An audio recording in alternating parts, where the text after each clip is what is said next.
मित्र हाणे पां योसिया नाजे राजा जे समय में छिल्ली जागृति नेरींदासीं। ही यहूदिया राष्ट्र में जॾहिं रात जो 12 वॻे में 5 मिनट बाक़ी आहे ने ईश्वर हुते धर्म जागृति हलायो। गुलामगिरी में विने पहले जी ही छिल्ली जागृति आहे। उहो मनासा ने आमोन जे राज पोइ नेरेला मिले थी। मनासा राजा ने आमोन जेको घणे बूढ़ा राजा हुआ उन्हीं पाप करे सिवाय ॿियो कीअं क्यों न। पांखे अहिड़ो लॻे कि हाणे कीअं आशा रही न आहे, पण हुते ज आशा ॾिसाजे थी। पवित्र आत्मा अञा पण जागृति ॾिने लाइ तैयार रही।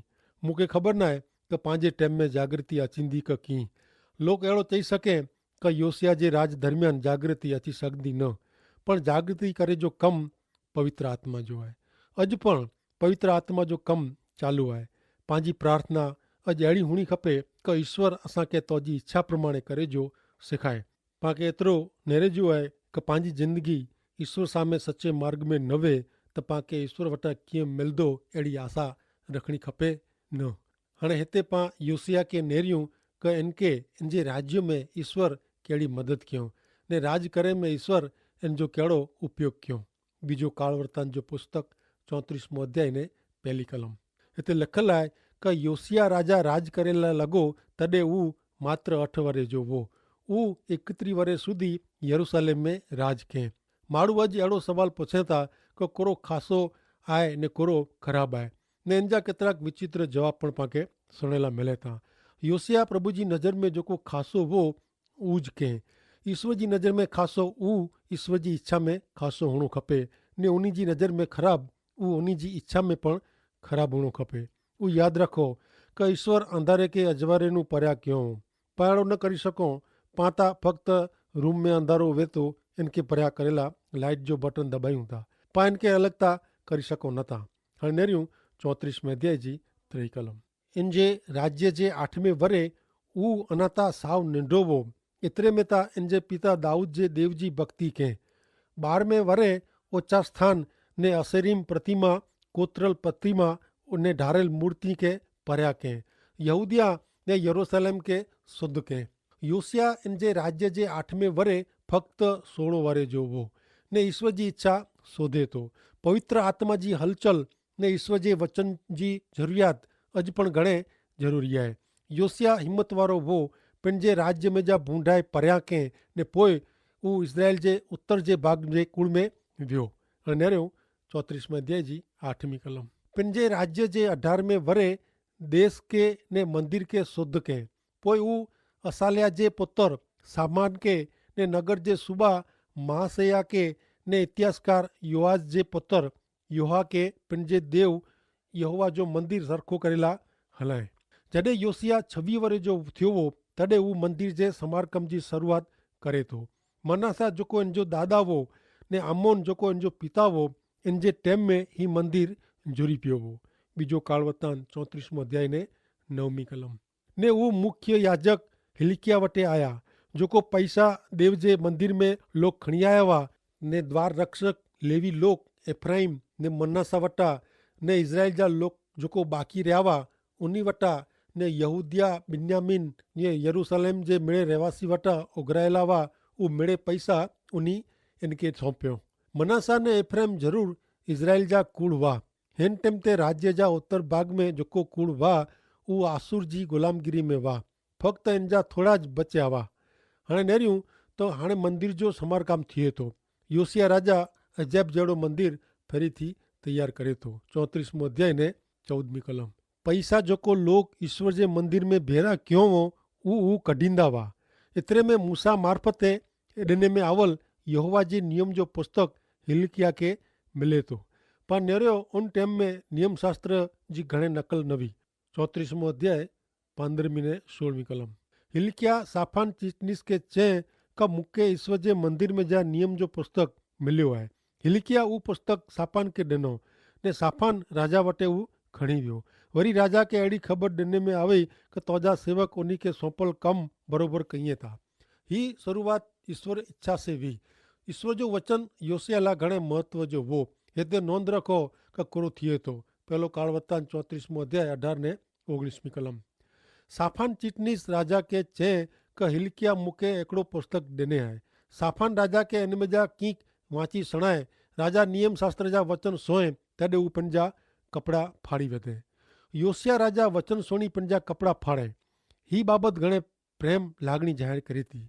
हू पहली बार ईश्वर जो वचन सोए तॾहिं ॾुखी थियो, कारण हू ने इन जी प्रजा घणे समयનું ईश्वर जी આજ્ઞાનું पर्या रहा हुआ। 34મો અધ્યાય 20 ને 21મી કલમ। हू हिलकिया के साफान जे पुत्र अहियाम के मिखा जे पुत्र आबदोन के साफान चिटनिस के ने राजा जे सेवक असाया के आज्ञा क्यों क अहीं वनो मूला ने इज़राइल में ने यहूदिया में बाकी रहाई उनीला मेली आवल पुस्तक जे वचन विषे यहोवा जी सलाह पुछो की क यहोवा जो कोप पाम मथे थियो है। ईश्वर जे वचन तरफ पाछा फिरणु ऊज वॾी जागृति आहे। ईश्वर जे वचन सिवाय कोई वस्तु से जागृति अचे न। पंहिंजे समय में कुलाए जागृति नरेला मिले नथी। इन जो ऊज कारण आहे क ईश्वर जे वचन में पंहिंजी अन आज्ञाकीनता आज्ञा न मञणी। ऊ जागृति तॾहिं जाचे थी जॾहिं लोक ईश्वर जी इच्छा प्रमाणे इन जा वचन पारीए। बीजो कारवर्तन 34મો અધ્યાય 22 ને 23મી કલમ।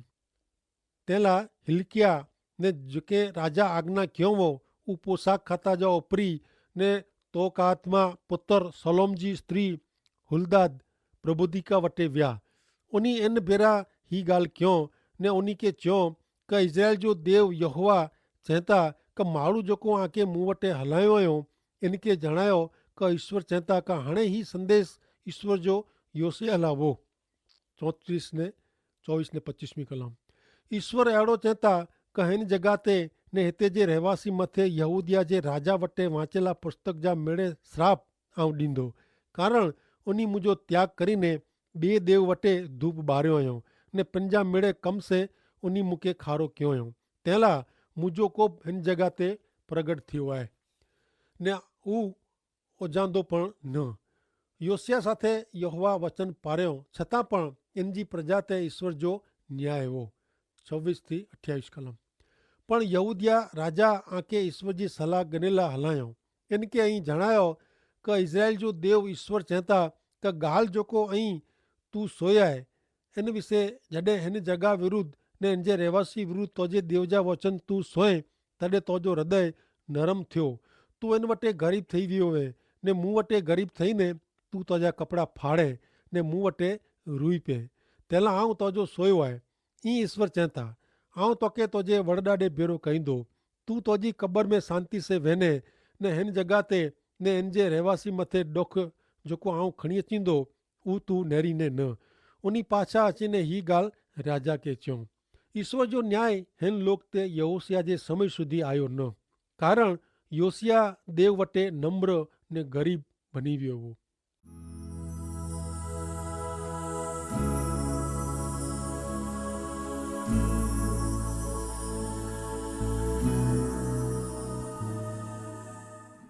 हाणे नेरियूं 29 થી 31મી कलम।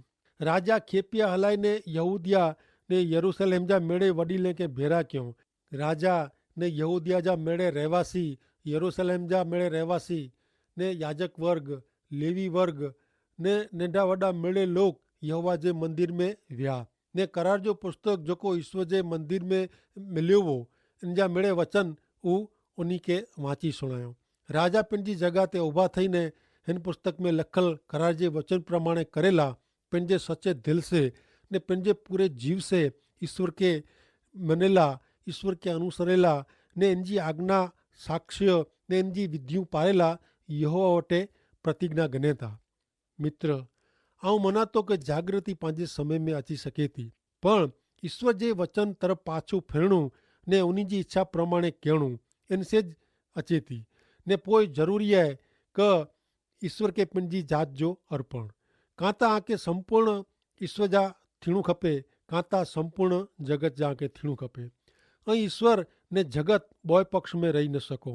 35वें अध्याय में हाणे पर नेरिबो तो योसिया ने इन जी प्रजा जेको पास्का पर्व पारीए था उन्हीं जे बारे में जणाए में आयो आहे। उहो नोंदणो ख़ासो आहे क योसिया मूसा मार्फत ईश्वर जो जेको नियम ॾिनो हो उहो पारे थो क जिन नियम जो भंग मूसा जे पुस्तक में करे में आयो आहे। બીજો કાળ વૃત્તાંત 35મો અધ્યાય 16-19 કલમ. ઈ હોશિયા રાજાજી આજ્ઞા પ્રમાણે પાસ્કા પારેજી ને ઈશ્વરજી વેધી તે દહનાર્પણજી ઈશ્વરજી મેળે સેવા ઓનજડી સમાપ્ત થઈ. ઓનટાણે જોકો ઇઝરાયલ જા લોક હાજર વા ઉ પાસ્કા પરબ ને 2 ખમીર જો પરબ 7 ડી સુધી પાર્યો. સમુએલ પુસ્તક જે સમયનું ઇઝરાયલ में इन जहिड़ो हिकिड़ो पण पास्का परब पारे में आयो न हो. तीअं जहिड़ो होशियार याजक लेवी यहूदिया जे लोक ने हाज़िर रहेला इज़राइली लोक ने यरूशलेम जे रहवासी पारियो. अहिड़ो पास्का परब इज़राइल जे राजाए में जा कोई पण पारियो न हो. योसिया जे राजा जे 18वें वरे ही पास्का परब पारे में आयो हो. पास्का परब ऊ प्रभु यीशु ख्रिस्त जे मरण जी निशानी आहे.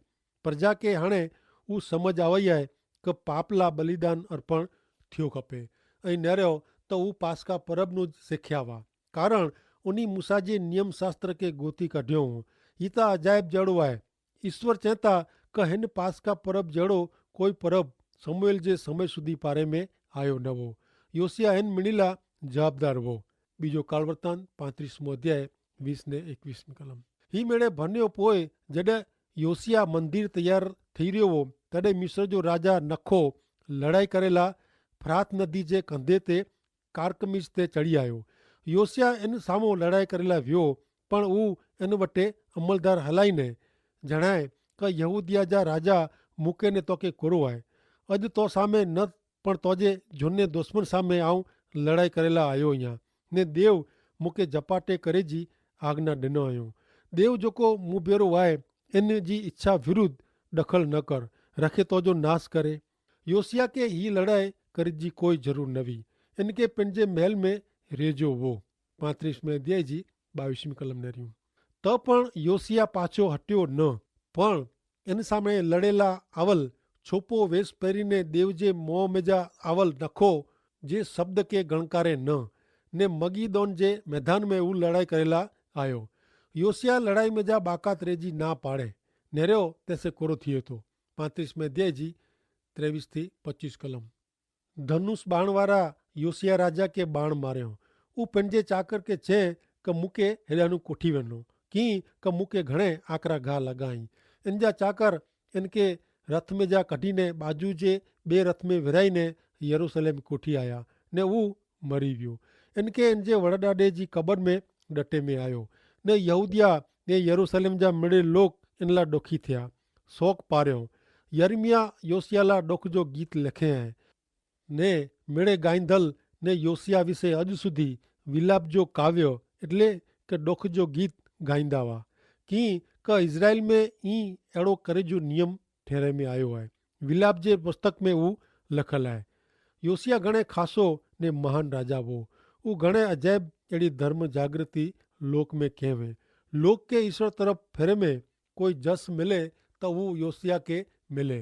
वो इन जे पिता ने इन जे दादा प्रमाणे वर्त्यो न हो पण इन जे मरण जे कारणे ही धर्म जागृति जो अंत आयो. तेला हाणे ईश्वर जी शिक्षा राज्य जे दक्षिण भाग मथे आवई. यहूदिया जे राज्य में लोक वटे हाणे थोड़ा ॾींहं रहिया हुआ. योसिया छेल्लो महान ने खासो राजा हो. इन पुठियां जेको राजा आया ऊ घणे ख़राब हुआ. ऊ मिजाजो हिकिड़ो पण खासो न हो. उन बूढ़े राजाए जे कारणे ईश्वर जी शिक्षा यहूदिया मथे अचे थी. हाणे अहिड़ियूं 36वें अध्याय जी पहली 3 कलमूं. पोइ देश जा लोग योसिया जे पुत्र यहोआहाज़ के इन जे पिता जी जगह ते यरूशलेम में राजा ठहिरायो. यहोआहाज़ राज के तॾहिं हू 23 वरे जो हो. हू यरूशलेम में 3 महीना राज के. मिस्र जा राजा इन के यरूशलेम में पदभ्रष्ट करीने देश मथे 100 तालंत रुपए जो ने 1 तालंत सोन जो कर वेरे जो सालियाणो विधो એટલે કે कर એની મથે વિધો. મિસ્ર जो राजा यहोआहाज़ के गादी मथा उतारीने कर विधे ने ऊ फक्त 3 महीना राज के.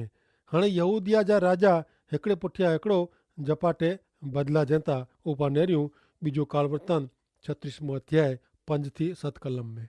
यहोयाकीम राज के तॾहिं ऊ 5 वरे जो हो. ऊ 11 वरे સુધી यरूशलेम में राज के. ऊ पंहिंजे देव यहोवा जी नज़र में जेको ख़राब हो ऊज ऊ के.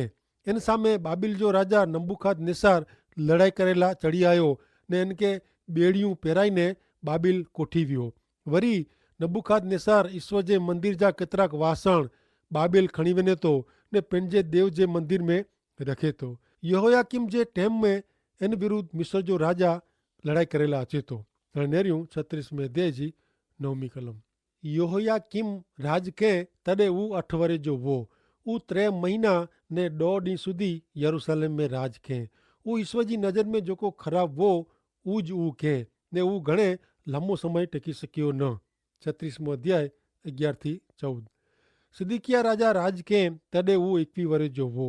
हू 11 वरे સુધી यरूशलेम में राज कयईं। हू पंहिंजे देव यहोवा जी नज़र में जेको भूंडो हो उज हू कयईं। ईश्वर जा वचन कोछंदल प्रबोधक यर्मिया वटे हू नरम थियो न। नबूखादनेस्सर राजा इनके देव जा सौ खाराए वे त पण इन सामे विरुद्ध थियो।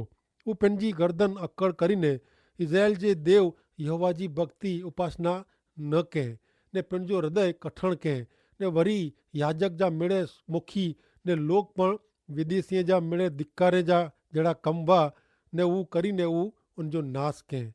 यरूशलेम में यहोवा पंहिंजो मंदिर जेको पवित्र कयो हो इनके उनी अपवित्र कयो। सिदकिया यहूदिया जो छिलो राजा हो।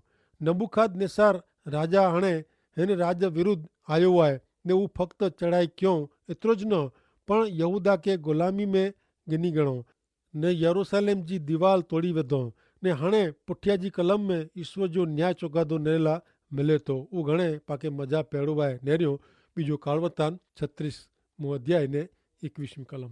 एतिरे यर्मिया जे मोह से बोलायल ईश्वर जो वचन पूरो थिए तेला देश पंहिंजा साबात भोगव्यो ત્યાં સુધી કારણ 70 વર્ષ સુધી દેશ उजड़ रहियो हो। एतिरे विश्राम देश पारे आराम कयईं। ईश्वर हिते 2 हेतु पूरो कयो हुयो। ईश्वर जेकी कईं था इनमें उन्ही जे मन में घणे बाबतूं वहे थी। पहला त उन्ही खेपीअ जो नकार कयो। ईश्वर उन्ही खे 100 वरस સુધી गुलामगिरी में विधो। गुलामगिरी में रहणु हू घणे मुश्किल वे थो पण ईश्वर पाप ક્યાં સુધી सहन कईं। यहूदा राज्य लाइ ही टाइम त अचे वारो ज हो। ॿई ॻाल्हि उहा आहे कि इज़राइल लोग 490 वरेનું साबात वरे पवित्र पारियो न हो। इज़राइल प्रजा ईश्वर जे वचन जे देश में आवई तॾहिं यहोवा जेको नियम उन्ही खे ॾिनो हो उहो पण उन्ही तोड़ियो हो ने ईश्वर मूसा मार्फते सीनाई डूंगर ते आज्ञा ॾेई ने चयो हो कि नियम जेको आऊं तोखे इज़राइल प्रजा लाइ ॾिनो आहे उहो तूं वञी ने इज़राइल प्रजा खे चओ कि ईश्वर हिन प्रमाणे चवनि था कि हरेक 7 वरे पोइ साबात वरे उन्ही खे पवित्र पारणो। लेवी जो पुस्तक 25 अध्याय ते तंहिंजी 1-5 कलम में चोखो लिखल आहे कि ईश्वर सीनाई डूंगर ते मूसा खे चयो कि इज़राइल लोक खे चओ कि देश जेको आऊं ॾिनो आहे इन में ई अचो तॾहिं हू देश यहोवा जो विश्राम पारे। 6 वरे तोखे तोजे खेतर में वावणी करिणी ने 6 वरे तोखे तुंहिंजी द्राक्षवाड़ी में कापकूप करिणी ने उन्ही जी उपज जो संग्रह करिणो पण 7वें वरे देश लाइ पवित्र विश्राम जो साबात एतिरे कि यहोवा जो साबात थिए। तोखे तुंहिंजे खेतर में वावणी करिणी ने तुंहिंजी द्राक्षवाड़ी में कापकूप करिणी न। तुंहिंजी उपज में जेको पिंजमेड़े उगियो वे उहो तोखे कपणो ने ओछरे वगर जा द्राक्ष वेले जी द्राखूं तोखे चूंडणी न। हू वरे देश लाइ पवित्र विश्राम जो वरे थिए। वचन देश जेको ईश्वर इज़राइल प्रजा खे ॾिनो हो ने 7मों वरे पवित्र पारे जो चयो इन लोक जे लोभ जे कारणे पवित्र मनाई सघिया न। ॿिए शब्द में हरेक 7मों वरे ईश्वर जी आज्ञा प्रमाणे हू साबात मनाई सघंदा न। इज़राइली प्रजा लोभ जे कारणे उहो हरेक 7मों वरे साबात मनाई सघिया न। इन जे कारणे हू 70 वरे जी ग़ुलामी में वञे था। 36 अध्याय 22 ने 23 कलम। हाणे ईरान जो राजा कोरेश जे पहले वरे यर्मिया जे मुंहं से बोलायल ईश्वर जो वचन पूरो थिए तंहिंला इन जे मन में ईश्वर सुझायो। इन प्रमाणे हू पंहिंजे सॼे राज्य में हिकिड़ो अहिड़ो लिखित सॾु फेराए कि ईरान जो राजा कोरेश अहिड़ो चए थो कि आकाश जो देव ईश्वर मूंखे पृथ्वी जा मिड़े राज्य ॾिनो हुयो ने यहूदिया जा यरूशलेम में इन लाइ हिकिड़ो मंदिर ॿधे जी मूंखे आज्ञा ॾिनो हुयो। इन जे लोक मिजाजो जेको आमे वे उहो हुते वञे। इन जो देव यहोवा इन भेरो रहो। इज़राइल जो जेको पुस्तक आहे इन जी ओळखाण जी शुरूआत में इन जो उल्लेख करे में आयो आहे ने उहो अॻियां हले थो। हिते निरियो त ईश्वर इन जे लोक खे ग़ुलामी में हलायो, तंहिं छतां उहो उन खे भुलियो न आहे। कहिड़ा महान प्रभु आहीं। आमीन।